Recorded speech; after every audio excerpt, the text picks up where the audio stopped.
waxaan leenahay madaxweynaha iyo ciidamadiisa buurta gacan libaax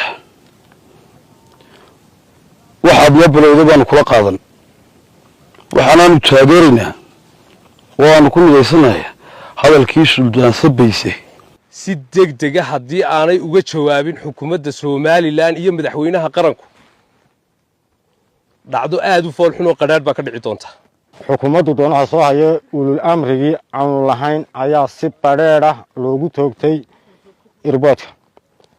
taasna jawaabteeda si degdeg ah u bixin doonaa haddii aan si degdeg ah aanay uga jawaabin xukuumadda talada haysa. maanta waa taariikhdu tahay bishii 12aad labadeedii waxaan halka ka dhawaaqaynaa jabhad la yiraahdo gaashaan taasoo ah jabhadda Suweer awal sida la daalkeed waxaan ku hadlaynaa dhacdada foosha xun ee madaxweynihii hore shalay maalintii dhaweytoole madaarka lagaga kacay waxa weeyaan dhacdooyin badan baa dhacay dad la yiri waa la laayay cid laysa xitaa la garan laayay waxyaabo badan oo dhacay way jireen waxaan halkan markaa ka cadeynaynaa maanta inta halkan dad iskugu timid waa intii koobaad waa hordhaci dadkuna way istaba socdaan waxaan leenahay madaxweynaha iyo ciidamadiisa buurta gacan libaax waxaad noo bilowday baanu kula qaadan waxaanaanu taageeraynaa waanu ku nidaysanahay hadalkii suldaan sabayse waxaanaanu ballan qaadaynaa biiri qaato kasta oo beesha Suweer awal ka mid ah inaanu amarkii uu nafaray ku fulin doono maanta halkan aanu kaga dhawaaqaynaa waa degmada Faraweyne waxaanaanu ugu baaqaynaa cid kastoo Suweer awal ah saldhigga jabhadaasi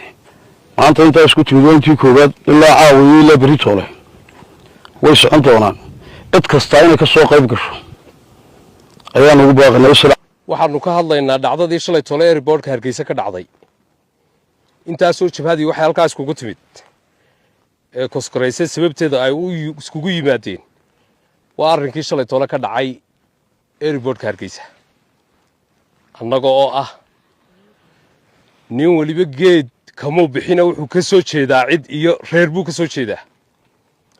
annaga oo reerkii Suweer awal ah oo ku soo dhaweyn doona taliyaha ciidankan maanta gaashaan taliyihiisana ku soo dhaweyn doona qodobka aanu ka hadlayno inuu doonaynaa waxa weeyaan arrinkii halkaa ka dhacay dee si degdeg ah haddii aanay uga jawaabin xukuumadda Soomaaliland iyo madaxweynaha qaranku dhacdo aad u fool xun oo qadhaadh baa ka dhici doonta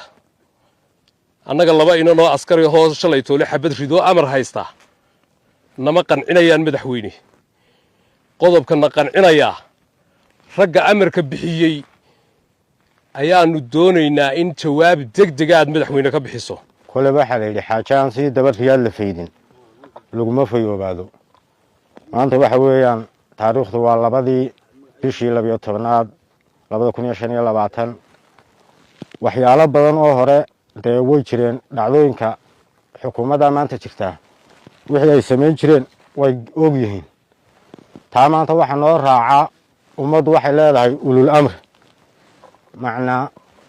xukuumaddu doonaha soo haya ulul amrigii aan lahayn ayaa si badheer ah loogu toogtay irboodka taasna jawaabteeda si degdeg ah u bixin doonaa haddii aan si degdeg ah aanay uga jawaabin xukuumadda talada haysa jabhadaasi waa jabhadda gaashaan la yiraahdo maanta lagu dhawaaqay waa la soo wada daba socdaa cid kasta oo maxay hayday damiir ku jiro sida uga damqanayso waa la garanayaa taasna fulinteeda haddii aan si degdeg ah hawshaasi fulinteedu aan u dhicin waxa weeyaan